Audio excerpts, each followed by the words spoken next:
we are continuing to talk about building relationships. And in this segment, we're going to talk about figuring out who's your ideal customer or your ideal team member. You know, this is one of the most important things that you will do in your business, and it's also one of the most overlooked parts of building a business. You need to identify who is your perfect, ideal, avatar, whatever you want to call them, not only a customer, but your ideal team member. Now, I know what you're thinking, because you see, I did too at one time. I can help anybody. Everybody is ideal as a customer or a client. Well, I agree that you likely can help everybody, but my question to you would be, do you really want to help everybody? As you go through the course, you're going to start to be crafting your message, your elevator speech, your story, whatever you want to call it. And you are going to want to narrow it down. It's going to make it that much easier for you. And this way you're going to know who you are going to craft your story for. You see, you can't be all things to all people, so you really need to pick who you are going to serve. Now, don't get me wrong.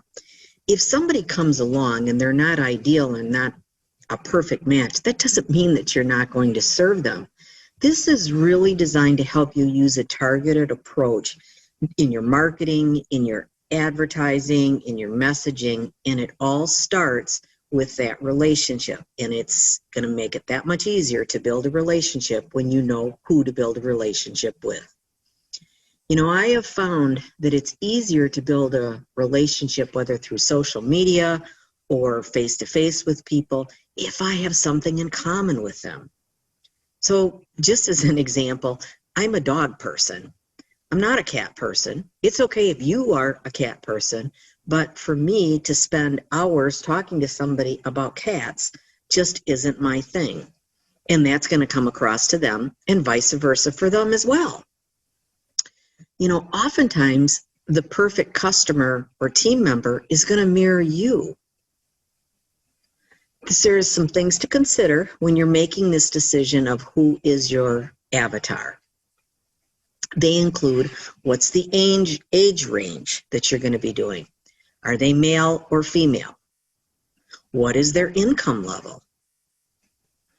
What are their interests or hobbies? What do they maybe do for a living? What are they looking for? What's their desired outcome? Are they looking to release weight? Are they looking to stop working a second job? What are they looking for? What's their desired outcome? You should also know, are they a Facebook person, an Instagram person, a Twitter person? You need to know, because if you're not one of them, it's going to be kind of tough for you guys to communicate. It's really going to be important that you know how to communicate on their terms. And if you're polar opposites, you should find a different person to have a relationship with. The other part of an ideal customer or team member is someone who has the problem that you can solve.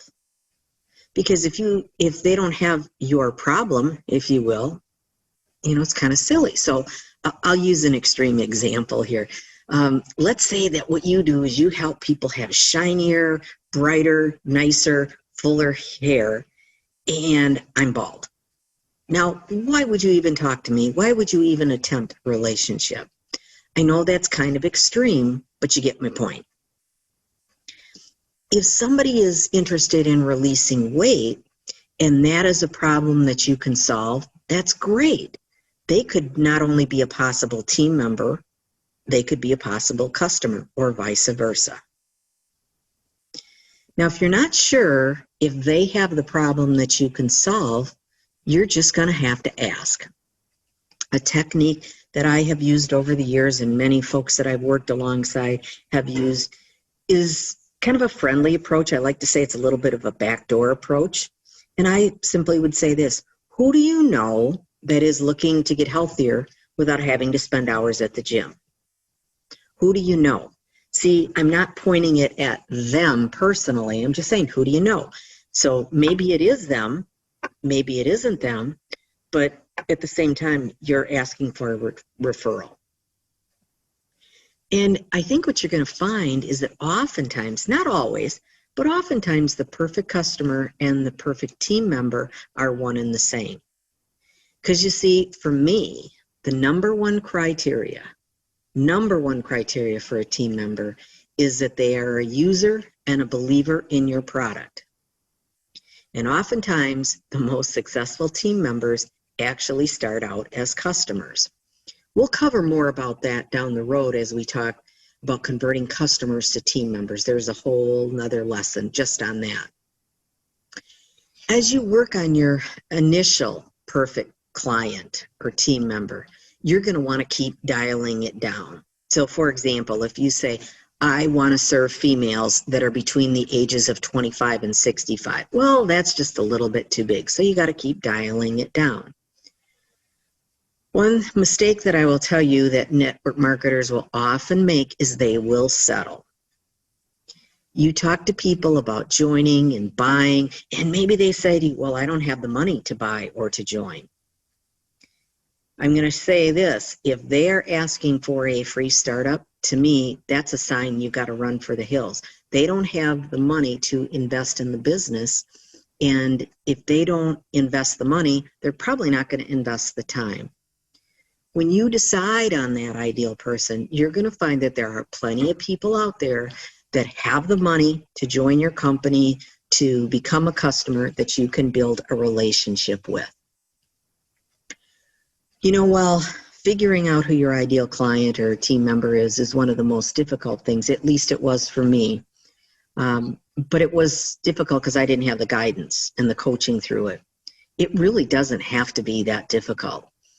If you take the time right up front to identify your ideal client or team member, it's going to save you tons of time, money, and aggravation.